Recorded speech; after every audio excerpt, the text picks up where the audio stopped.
हाँ। Last class में हम लोग क्या पढ़े थे? लास्ट क्लास में हम लोग पढ़े थे parallelogram law of vector addition. उससे पहले हम लोग पढ़े थे triangle law of vector addition. उससे पहले क्या पढ़े थे? Types of vector. और उससे पहले क्या पढ़े थे? Properties of vector. तो प्रॉपर्टीज ऑफ वेक्टर जो 4 बेसिक प्रॉपर्टीज है उसको ध्यान में रखना है, उसको ही हम यहाँ यूज करेंगे।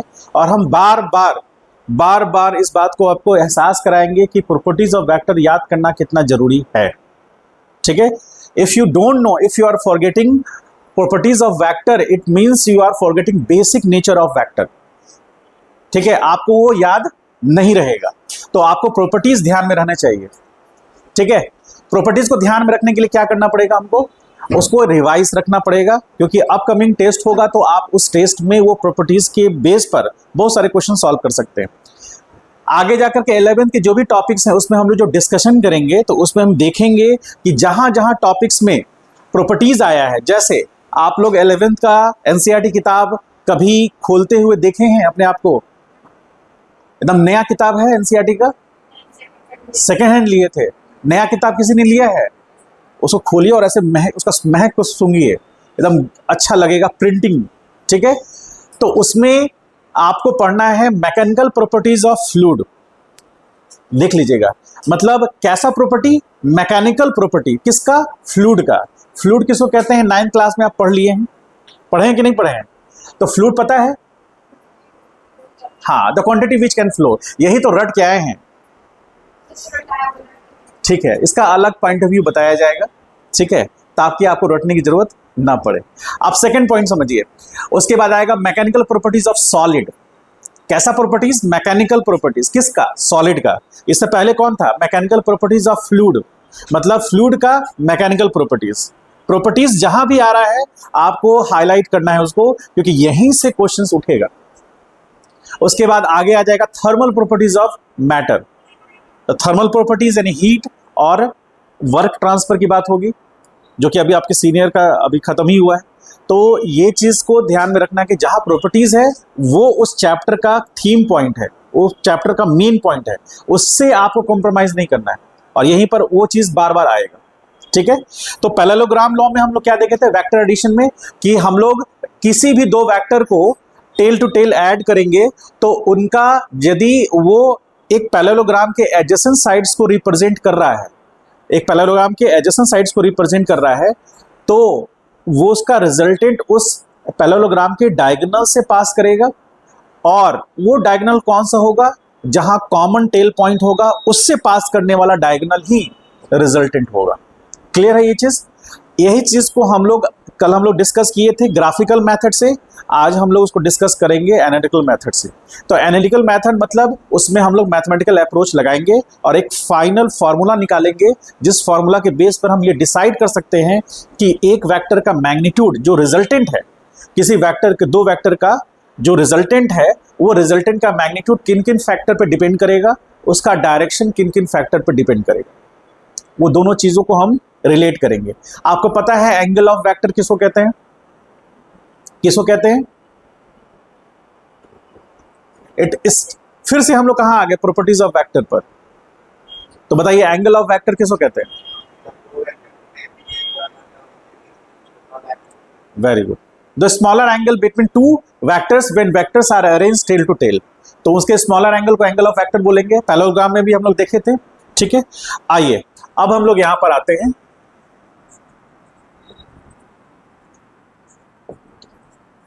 Analytical method of vector addition. ठीक है, हेडिंग दीजिएगा analytical method of vector addition. हम लोग किसको फॉलो करेंगे? हम लोग बात करेंगे पैरेललोग्राम लॉ को। पैरेललोग्राम लॉ के अकॉर्डिंग हम लोग डिसाइड करेंगे।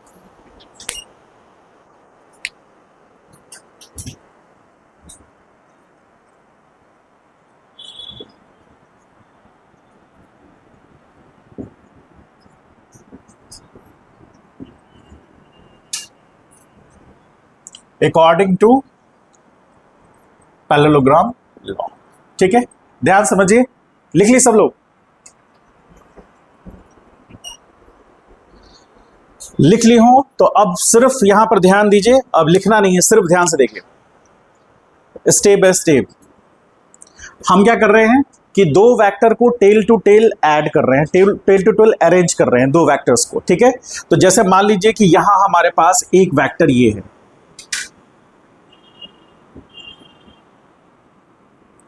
ये वेक्टर ए है, इसका नाम हमने दिया वेक्टर ए।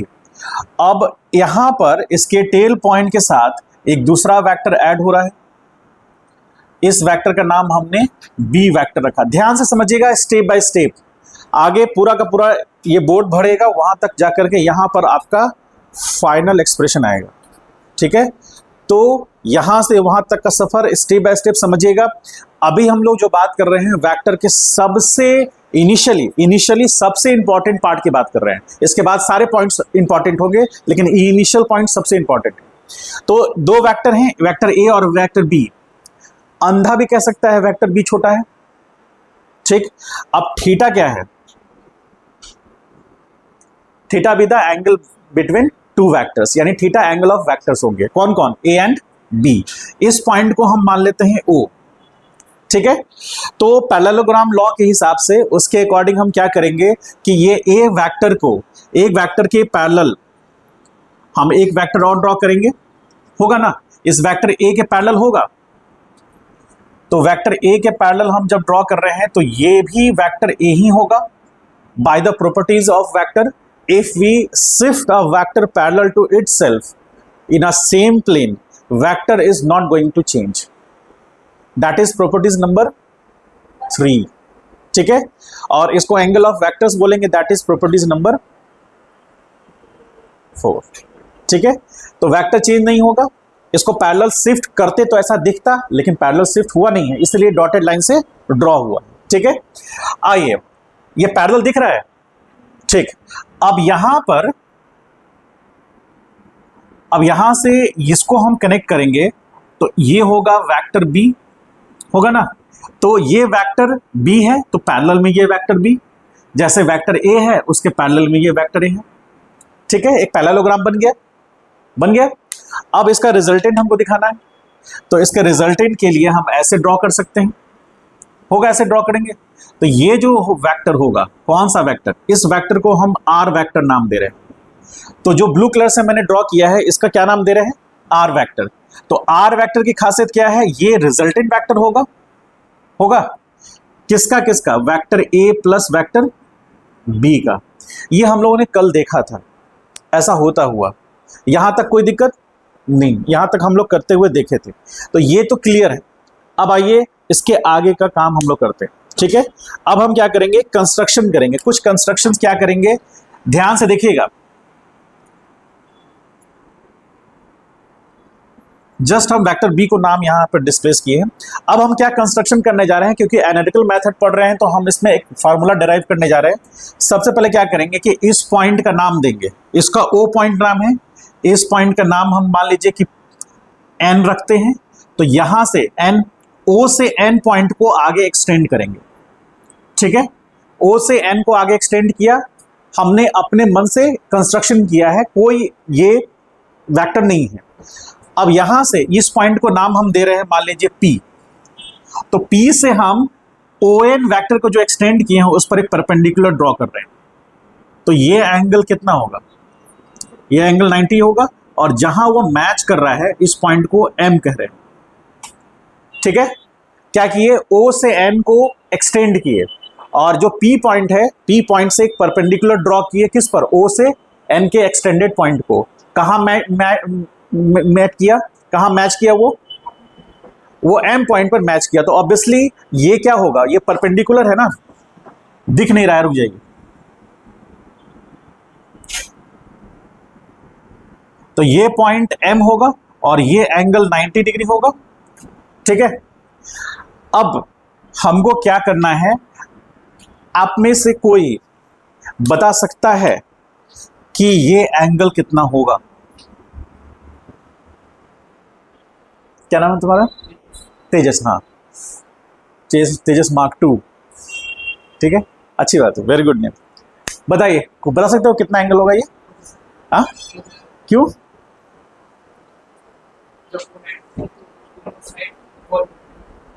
ये 90 है तो कौन दोनों साइड इक्वल होगा? पी एम या कौन सा?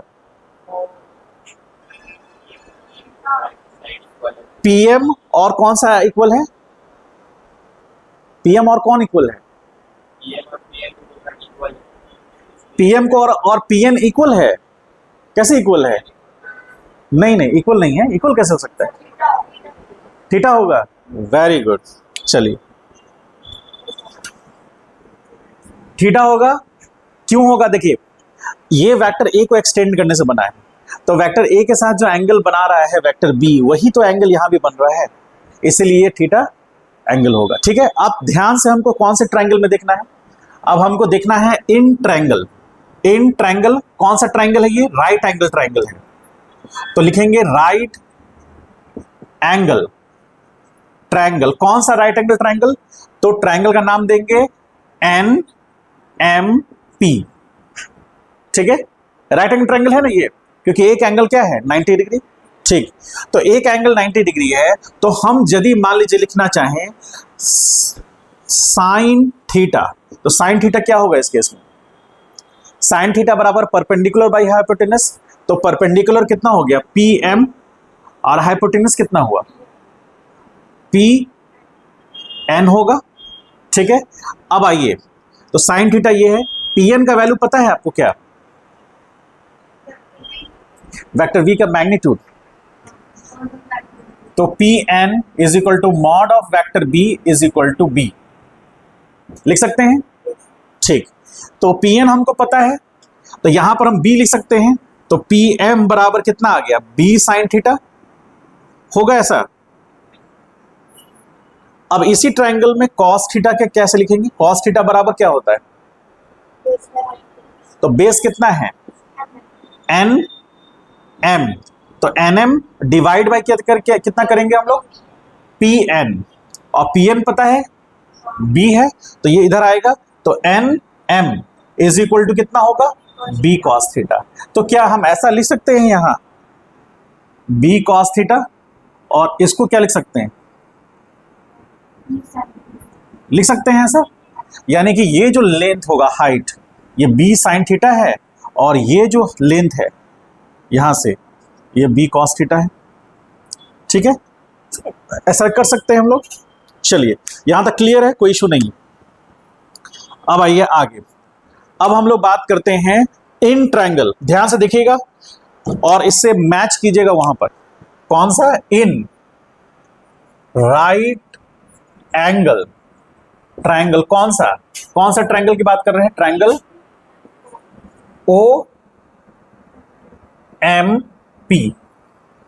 ओ M P, right angle triangle O M P. देख पा रहे हैं आप लोग? बोलिए, सब लोग समझ पा रहे हैं कौन सा ट्रायंगल की बात हो रही है? ओ एम पी, ये राइट एंगल ट्रायंगल की बात हो रही है। ये 90 दिख नहीं रहा है क्या?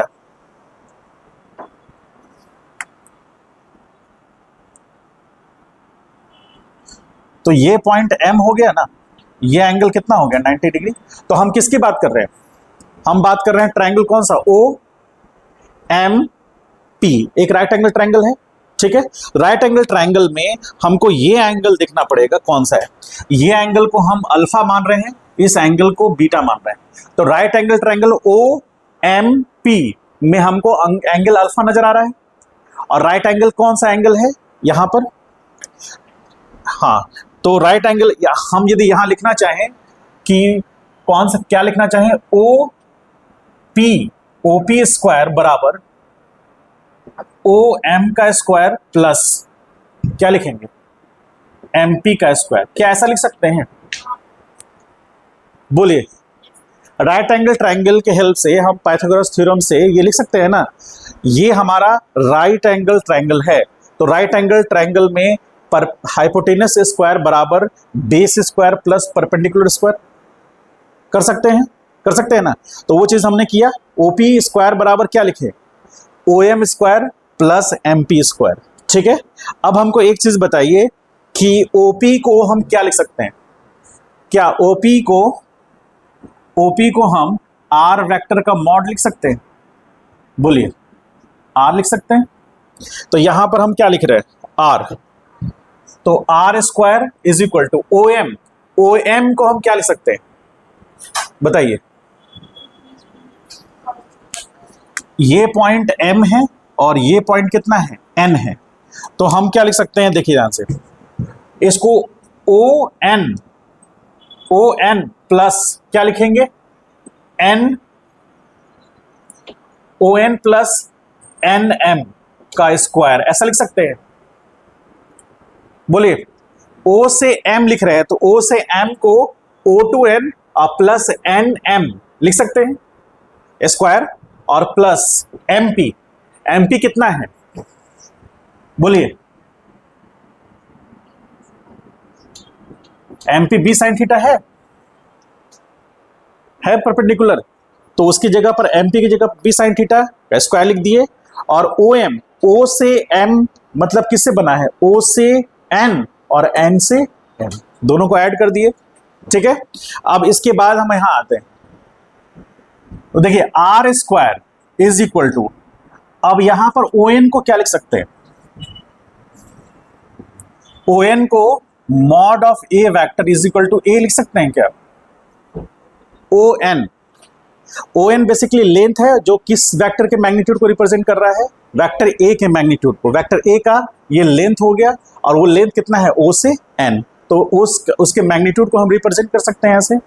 तो यहां पर आर स्क्वायर और यहां ओ एन की जगह पर हम क्या पुट कर रहे हैं, ए प्लस, और उसके बाद क्या पुट करना है, एन एम। एन एम की जगह पर क्या लिख सकते हैं, एन एम की जगह पर बी कॉस थीटा है, एन एम की जगह बी कॉस थीटा है, तो यहां पर बी कॉस थीटा लिख सकते हैं, और उसका होल स्क्वायर, देख रहे हैं इस पूरे टर्म का whole square, plus B sine theta का स्क्वायर होगा। ये क्लियर है। अब यहां पर ये टर्म आ गया, अब इसको आगे रिलेट करेंगे तो आर स्क्वायर बराबर ए प्लस बी का होल स्क्वायर क्या होता है, तो a square plus B square cos square theta plus 2 b cos theta लिख सकते हैं। ये यहां का कहानी हो गया, और प्लस ये क्या लिखेंगे, B square sine square theta लिख सकते हैं। तो यहां पर R square is equal to, अब यहां पर एक टर्म को देखिए कौन सा, यहां B square sine square theta है और यहां B square cos square theta है, दोनों ऐड होगा तो बी स्क्वायर कॉमन ले सकते हैं ना। तो बी स्क्वायर कॉमन लेंगे तो क्या आएगा, a square plus B square common लिए तो sine square theta plus cos square theta, और प्लस कितना होगा 2ab कॉस थीटा, ऐसा लिख सकते हैं। तो are square is equal to A square plus B square into 1 plus 2ab cos theta, ऐसा लिख सकते हैं। तो are square is equal to A square plus B square plus 2ab cos theta, ऐसा लिख सकते हैं। ठीक है, और फाइनली यदि हम आर बराबर लिखना चाहें तो रूट अंडर ए square plus B square plus 2ab cos theta, ऐसा लिख सकते हैं। बोलिए, फाइनल एक्सप्रेशन ये आया। आर क्या है, R magnitude of resultant vector. ठीक है, तो ये आर जो है वो मैग्नीट्यूड है रिजल्टेंट वेक्टर का। आर बोलेंगे हम लोग मैग्नीट्यूड ऑफ वेक्टर आर। ठीक है, और वेक्टर आर क्या है, रिजल्टेंट वेक्टर है ये। और उसके बाद ए क्या है, मैग्नीट्यूड ऑफ, बोलेंगे किसका, वेक्टर ए का। और बी क्या है, मैग्नीट्यूड ऑफ वेक्टर बी। उसके बाद थीटा क्या है, एंगल ऑफ वेक्टर्स, किसका, कौन कौन, vector A and vector B. होगा ऐसा क्या, सारे टर्म इसमें डिफाइन हो गए। ए स्क्वायर कहने का मतलब क्या हुआ, ए स्क्वायर का मतलब वेक्टर ए का जो मैग्नीट्यूड है उसका स्क्वायर। वेक्टर ए का मान लीजिए कि वेक्टर ए फोर्स वेक्टर है, तो फोर्स वेक्टर का मैग्नीट्यूड मान लीजिए 10 न्यूटन है, तो 10 न्यूटन का स्क्वायर यानी ए स्क्वायर का मतलब 10 न्यूटन का स्क्वायर, डायरेक्शन का नहीं। यहां कहीं भी हम लोग डायरेक्शन की बात नहीं कर रहे हैं, यहां सिर्फ और सिर्फ क्या है, मैग्नीट्यूड। देखिए क्योंकि यहां पर मॉड ले लिया गया है इस पीएन का, तो मॉड वेक्टर वी का मॉड मतलब वेक्टर बी का मैग्नीट्यूड, और उसको हम बी से रिप्रेजेंट कर सकते हैं। यदि ये वेक्टर है तो एरो लगाना पड़ेगा, एरो हटा दिए तो ये क्या हो गया, स्केलर, उसका मैग्नीट्यूड हो गया जो कि स्केलर वैल्यू देगा। ठीक है, तो यहां जितने भी टर्म डिस्कस हुए हैं ये सारा क्या है, स्केलर वैल्यू है, यानी कि वेक्टर के मैग्नीट्यूड्स का रिलेशन है। तो जैसे इक्वल के इधर रिजल्टेंट वेक्टर का मैग्नीट्यूड है, उसी तरह इक्वल के इधर भी क्या होना चाहिए, रिजल्टेंट वेक्टर का मैग्नीट्यूड होना चाहिए, और उसी का कॉम्बिनेशन है ये। ठीक है, अब यहां पर आप सोचेंगे कि ये इससे रिलेट हुआ है।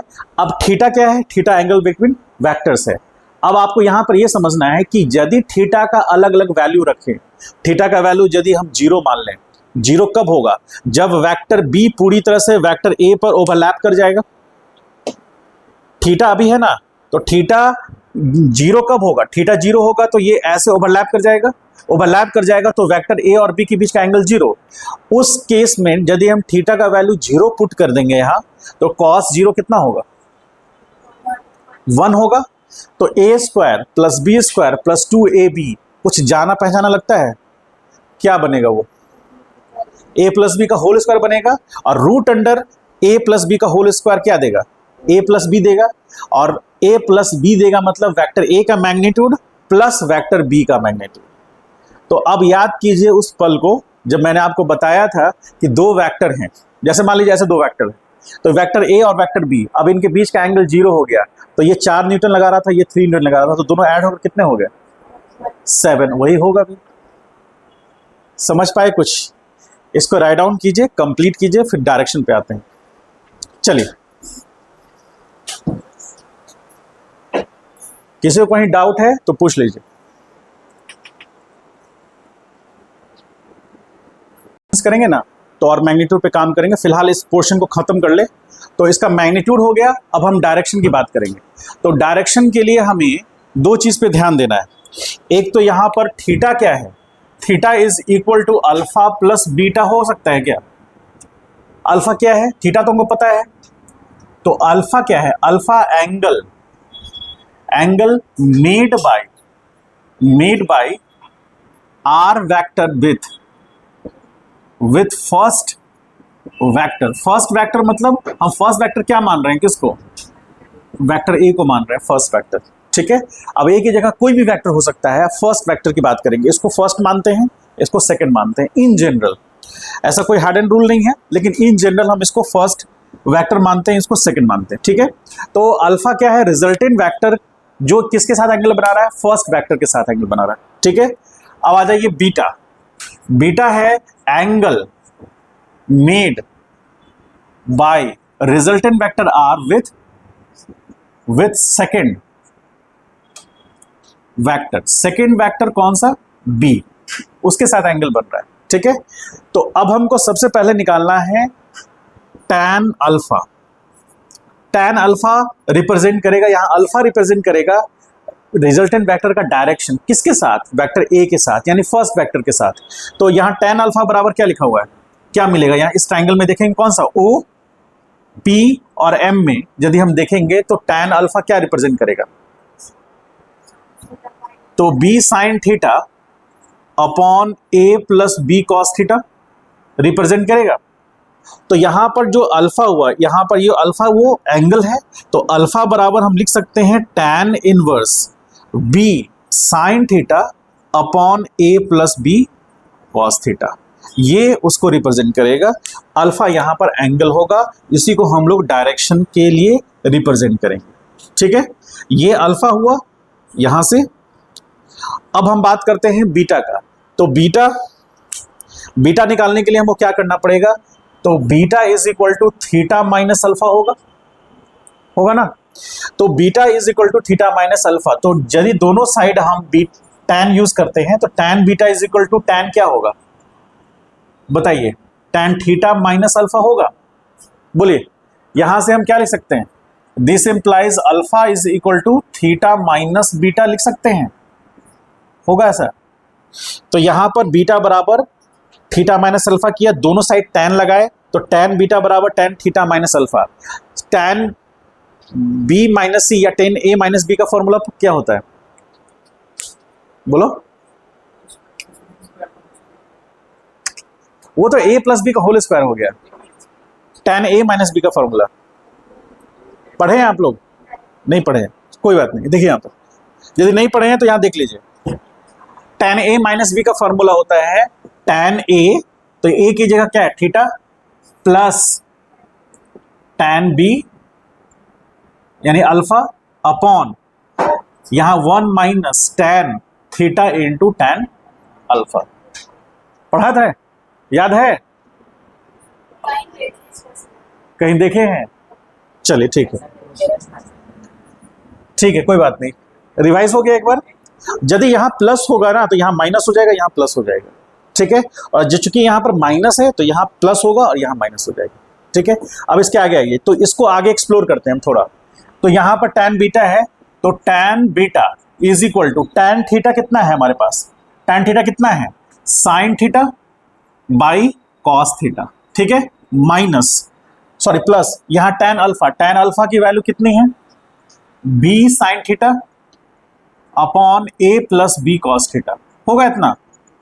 डिवीजन में 1 माइनस क्या होना चाहिए tan थीटा, तो sin theta by cos theta into tan alpha, तो tan अल्फा का वैल्यू होगा b sin theta upon a plus B cos theta. ऐसा लिख सकते हैं, जहां जहां अल्फा था अल्फा का वैल्यू रख दिए, जहां थीटा था वहां पर थीटा का वैल्यू रख दिए। इसको सॉल्व करेंगे, हालांकि ये डेरिवेशन पूछता नहीं है, लेकिन आपको समझने के लिए हम ड्रॉ कर दे रहे हैं, बता दे रहे हैं। अब इसको सॉल्व करेंगे तो आप समझिए, यहाँ पर यहाँ एलसीएम लेंगे तो क्या होगा कॉस थीटा इंटू ए प्लस बी कॉस थीटा होगा, और यहाँ भी एलसीएम लेंगे तो क्या होगा कॉस थीटा इंटू ए प्लस बी कॉस थीटा होगा। तो ये इसके साथ मल्टीप्लाई होगा तो साइन थीटा इंटू ए प्लस बी कॉस थीटा होगा, ठीक है, इसके साथ मल्टीप्लाई हुआ, और ये इसके साथ मल्टीप्लाई होगा तो क्या लिखेंगे b sign theta into cos theta, और यहां पर इसका जो कंबाइंड आया है वो होगा कॉस थीटा इंटू ए प्लस बी कॉस थीटा, ठीक है, आ गया। अब इसके लिए नीचे करेंगे, अब ये तो मल्टीप्लीकेशन में है, ये पूरा टर्म इसके साथ मल्टीप्लाई होगा तो क्या होगा कॉस थीटा इंटू ए प्लस बी कॉस थीटा, ठीक है, और माइनस यहां पर क्या हो जाएगा b साइन स्क्वायर थीटा होगा, और टोटल का डिवीजन कितना आएगा कॉस थीटा इंटू ए प्लस बी कॉस थीटा होगा, ऐसा। अब इसमें देखिए ये जब क्या होगा, ये ऐसे ऊपर जाएगा, जैसे a by b by c by d है तो उल्टा जाएगा, तो a by b into d by c होगा, तो उस केस में ये कैंसिल आउट होगा, कौन सा, ये और ये होगा कैंसिल आउट। ये जब ऐसे ऊपर जाएगा तो होगा, समझ पा रहे हैं सब लोग? तो ये ऊपर जाएगा तो ऊपर कैंसिल आउट होगा, तो उस केस में हमारे पास जो रिजल्ट बचेगा उसको देखते हैं हम लोग। उस केस में हमारे पास जो रिजल्ट बचेगा that is equal to tan beta है ना, तो यहां लिखेंगे tan beta is equal to, अब क्या इसको मल्टीप्लाई करते हैं तो ये कितना होगा a साइन थीटा, और फिर ये कितना होगा प्लस ये मल्टीप्लाई होकर के b sign theta into cos theta हो गया, और यहां पर क्या बचा, यहां plus b sign theta into cos theta, ठीक है। अब ये टर्म ये तो कैंसिल हो गया, तो ये नीचे जाएगा, ये ऊपर गया तो ये नीचे गया जाएगा, और ये क्या बनेगा, ये बनेगा a cos theta plus b cos square theta minus sign square theta, ऐसा लिख सकते हैं, ठीक है। अब इसमें देखिए क्या क्या सॉल्व कर सकते हैं हम लोग, तो यहाँ पर यहाँ two B sine theta cos theta, तो यहाँ a sine theta plus 2b sine theta into cos theta. Division में आ जाइए, तो यहां पर आ रहा है कितना a कॉस थीटा, और यहां पर हम क्या कॉमन ले रहे हैं, कुछ गड़बड़ हुआ है क्या, यहां पर कुछ गड़बड़ हुआ है, एक बार देखिए, ये b ये कितना है, ये b साइन स्क्वायर थीटा है ना, ये बी साइन स्क्वायर थीटा है, स्क्वायर थीटा, ठीक है। एक मिनट, ये पूरा का पूरा टर्म इसके साथ मल्टीप्लाई हो गया, ठीक है, और बी साइन स्क्वायर थीटा हुआ, ये तो ठीक है, और ये मल्टीप्लाई हो गया, तो इसको कैसे लिख रहे हैं, ए, अब पहले ये टर्म लिख रहे हैं ए साइन थीटा, और यहां हो गया कितना, B sine theta into cos theta, ठीक है, और यहां पर 2b sine theta cos theta लिख दिए। अब इसको मल्टीप्लाई करेंगे तो यहां लिखेंगे तो ये कितना आएगा, a कॉस थीटा और plus b cos square theta, और यहां माइनस साइन स्क्वायर थीटा। अब ठीक है, तो अब यहां पर 20 a साइन थीटा और ये दोनों को ऐड किए तो 2b sine theta cos theta हुआ। अब नीचे क्या लिखेंगे, अब यहां पर b कॉमन लेंगे, a cos theta plus b common लेंगे तो कॉस स्क्वायर थीटा और माइनस साइन स्क्वायर थीटा, ठीक है। इसमें कुछ कॉमन भी आएगा, माइनस कॉमन कैसे ले सकते हैं, बोलिए, ए कॉस थीटा प्लस, पहले इतना उतारिए, इतना राइट डाउन कीजिए, कंप्लीट कीजिए, यहां तक कंप्लीट कीजिए, उससे फाइनल एक्सप्रेशन निकल के आएगा, उसी तरह का कुछ आएगा। चलिए करिए,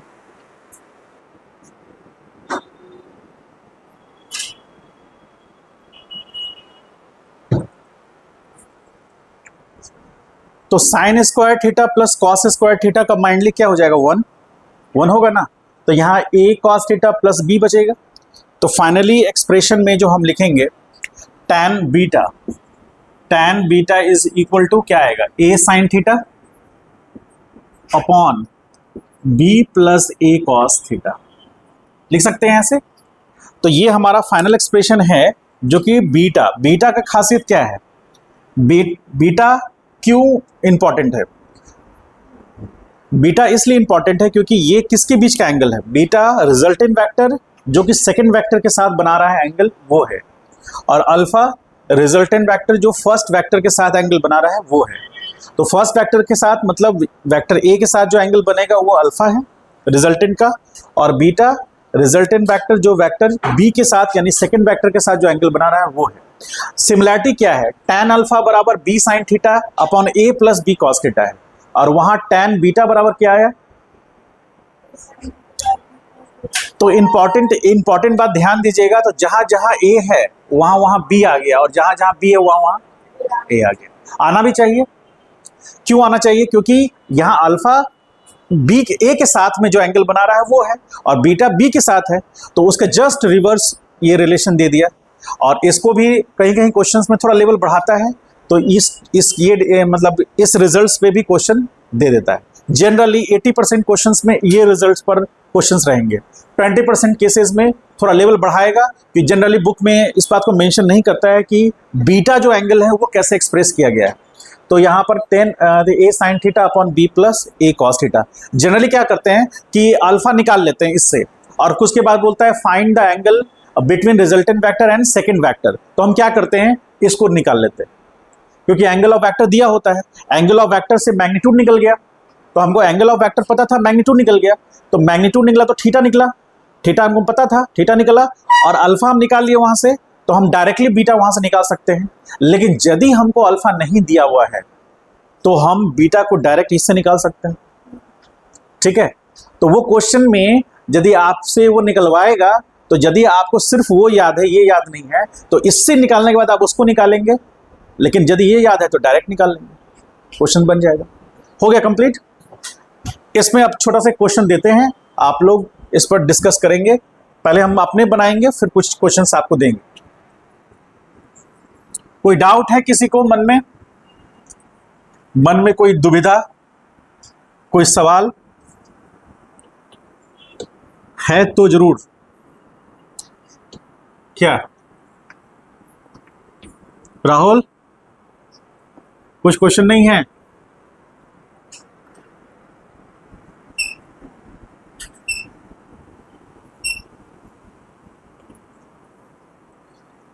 चलिए अब हम लोग देखते हैं क्वेश्चंस कुछ बेसिक लेवल के, फिर लेवल बढ़ेगा और क्वेश्चन बेसिक लेवल के कुछ अब आपके सीट से बनने लगेंगे। तो उसमें पहला क्वेश्चन देखते हैं हम लोग। क्वेश्चन फर्स्ट बोल रहा है कि if vector A, mod of vector A is 20 newton and mod of vector B is equal to 10 newton and theta is equal to 30 degree, find, आपसे पूछ रहा है कि रिजल्टेंट वेक्टर का मॉड निकालने के लिए क्या होगा। ठीक है, सिंपल, सब कुछ दिया हुआ है, बेसिक लेवल का क्वेश्चन है। इससे हम लोग रिजल्टेंट वेक्टर का मैग्नीट्यूड निकाल सकते हैं और हमको रिजल्टेंट वेक्टर का मैग्नीट्यूड निकालने के लिए चाहिए भी क्या क्या, रूट अंडर ए square plus B square plus 2ab cos theta चाहिए। चूंकि ये मैग्नीट्यूड दिया है ना, इसलिए हम पुट कर सकते हैं। तो बराबर, यहां देखिए ध्यान से, फर्स्ट वेक्टर का मैग्नीट्यूड यानी 20 का स्क्वायर प्लस 10 का स्क्वायर और प्लस 2 इंटू 20 इंटू 10 आएगा, और कॉस कितना, कॉस 30 कितना होता है, कॉस 30 1/2 होता है। कर लो पहले, हाँ, रूट 3/2 होता है। रूट अंडर आ जाइए, ये सब याद रखिए, ये सब बहुत याद रखना है, हम आपको बताए भी हैं। 10th क्लास तक में आपका जो थीटा का एंगल है 90 तक पढ़ना था ना आप लोग को, यहाँ हम लोग 180 तक जाएंगे, 270 तक भी जाएंगे, जरूरत होगी जाएंगे, लेकिन फिलहाल हम आपको जितना बताएंगे उतना याद होना चाहिए। तो यहाँ पर 200 यानी कि कितना होगा, 400 और प्लस 100 और प्लस ये कितना हो जाएगा, 20 इंटू 10 200 इंटू 2 यानी 400 और ये होगा रूट अंडर 3/2। तो ये कैंसिल आउट होकर के 200 हो गया, तो बचा कितना, रूट अंडर, ये 500 हुआ, 500 प्लस 200 रूट 3 हुआ। कुछ कॉमन निकल सकता है तो निकाल देंगे, तो निकलेगा कितना, 10 रूट 5 प्लस 2 रूट 3। ऐसा होगा क्या, बोलिए हाँ या ना, होगा। तो सिंपली ये क्वेश्चन था। रुक जाइए, अभी लिखिए मत, लिखने के लिए मत जोश में रहिए, समय दीजिए अपने दिमाग को थोड़ा समझने के लिए। समझ गए तो काम हो जाएगा, नहीं समझे तो एग्जाम नहीं निकलेगा। क्वेश्चन नंबर 2, सेकंड क्वेश्चन देखिए ध्यान से। सेकंड क्वेश्चन क्या कर रहा है, अब if resultant vector r is equal to a/2, ठीक है, रिजल्टेंट वेक्टर r जो है वो फर्स्ट वेक्टर के मैग्नीट्यूड का आधा है, ठीक है, या फिर कह लीजिए, चलिए इसको ऐसे कर देते हैं, उसको अगले बार में दे देंगे, ठीक है। रिजल्टेंट वेक्टर का मैग्नीट्यूड वेक्टर ए के बराबर है एंड जो वेक्टर बी है उसका मैग्नीट्यूड a/2 है, ठीक है। Find the angle of vectors, कौन कौन सा एंगल ऑफ वेक्टर्स किसका, ए एंड बी। क्वेश्चन समझ पाए, मतलब रिजल्टेंट वेक्टर का जो मैग्नीट्यूड है वो फर्स्ट वेक्टर के मैग्नीट्यूड के बराबर है, सेकेंड वेक्टर का जो मैग्नीट्यूड है वो फर्स्ट वेक्टर के मैग्नीट्यूड का आधा है। अब आपको बताना है कि दोनों वेक्टर कौन कौन, वेक्टर ए और बी के बीच का एंगल क्या है, मतलब एंगल ऑफ वेक्टर्स क्या है। तो यहां पर देखिए ध्यान से, सॉल्यूशन कर रहे हैं इसका।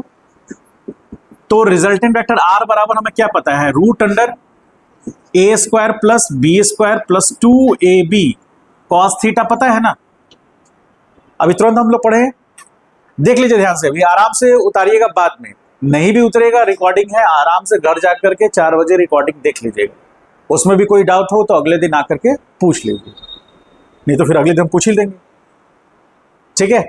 इसलिए मन पे एकदम टेंशन नहीं लेना है, क्योंकि जो आप पढ़ रहे हैं वही रिकॉर्ड हो रहा है, वही चीज आपको अगले दिन मिल जाएगा। अब देखिए यहाँ पर ध्यान से, इसलिए पूरा फोकस किस पर, समझने पर, लिखने के लिए तो पूरा जिंदगी पड़ा है, ठीक है, लिखते रहिएगा। आगे देखिए यहाँ पर, ये तो हमको पता है, अभी हम तुरंत पढ़े हैं इसको, यानी दो वेक्टर्स का यदि एडिशन हो रहा है तो उसका रिजल्टेंट वेक्टर का मैग्नीट्यूड क्या होगा, r बराबर रूट अंडर ए square plus B square plus 2ab cos theta होगा।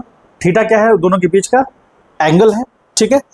अब हमको r पता है कितना है, a is equal to root under A square plus a/2 का whole square plus 2a into a/2 होगा कॉस थीटा, हमको यही तो निकालना है।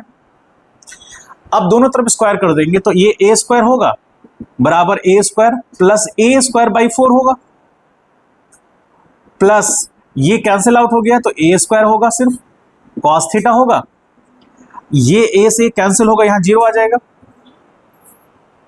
होगा ऐसा, बोलिए होगा। तो ये ए स्क्वायर इधर आ जाएगा तो जीरो होगा ना।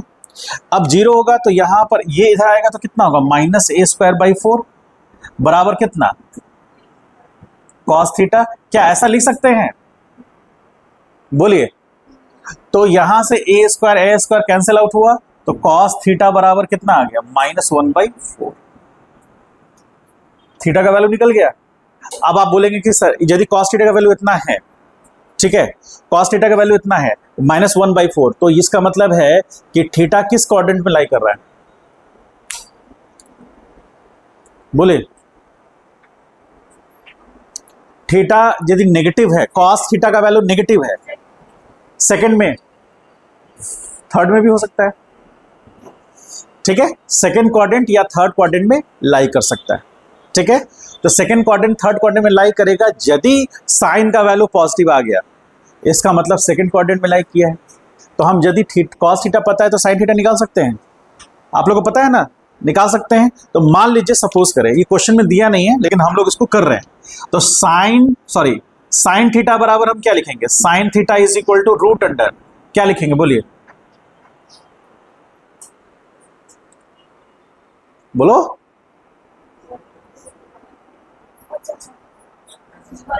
1 माइनस कॉस स्क्वायर थीटा, तो root under 1 minus cos theta कितना है, -1/4, उसका स्क्वायर, तो आ जाएगा 1/4।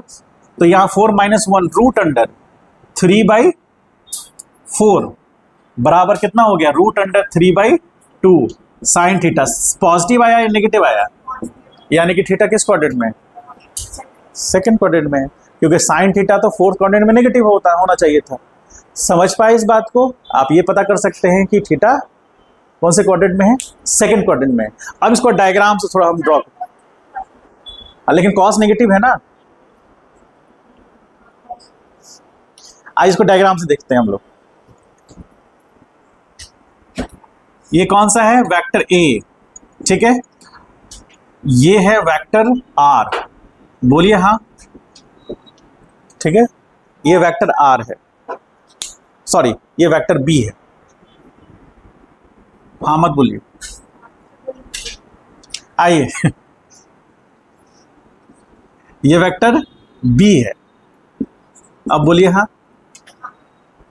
ठीक है, वेक्टर ए और वेक्टर बी, क्योंकि वेक्टर बी का मैग्नीट्यूड छोटा होना चाहिए ना, वेक्टर ए से हाफ होना चाहिए ना, होना चाहिए कि नहीं। यदि आप वेक्टर बी को वेक्टर ए के बराबर दिखा देंगे तो वेक्टर ए के साथ अन्याय हो जाएगा। तो आपको क्या दिखाना है, उसका आधा, वेक्टर ए का आधा है वेक्टर बी, तो उसको मैग्नीट्यूड में दिखेगा वो, तो ये आधा है इससे। अब इसका हम बना रहे हैं इस तरह से पैरेललोग्राम,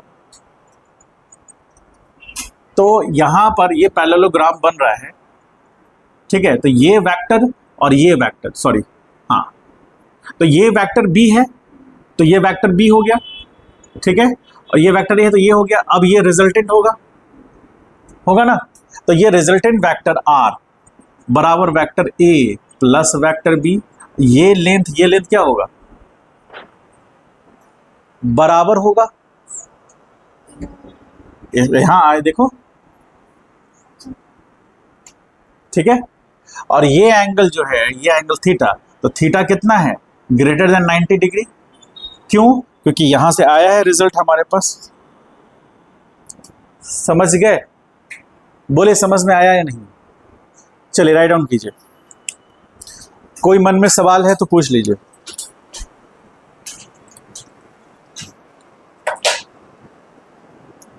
तुम्हारे मन में है, हाँ देखो पूछो।